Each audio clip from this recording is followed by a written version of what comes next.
একটা সরো ছবি দাও।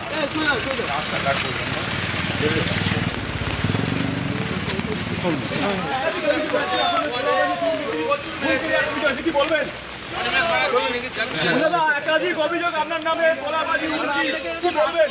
একটু দাদা এরকম রাস্তা দিয়ে দড়ি বেঁধে যাচ্ছে আপনার দাদা, কি বলবেন দাদা? কিন্তু একাধিক অভিযোগ আপনার নামে তোলাবাজির অভিযোগ, হুমকির অভিযোগ আছে, কি বলবেন? প্রচুর অভিযোগ আপনার নামে, আপনি এতদিনে দুর্নীতি করেছেন।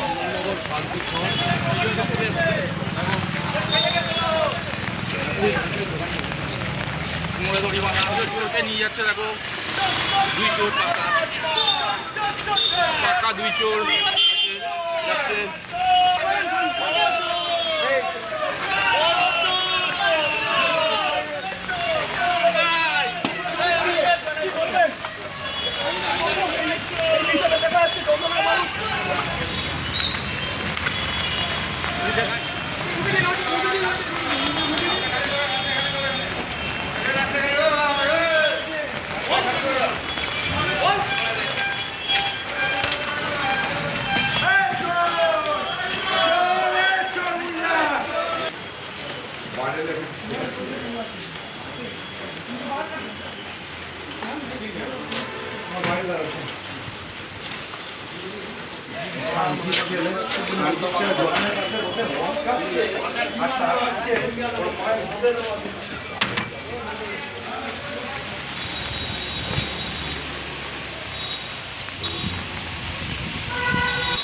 For more such videos, subscribe to the NewsX YouTube channel, hit the bell icon.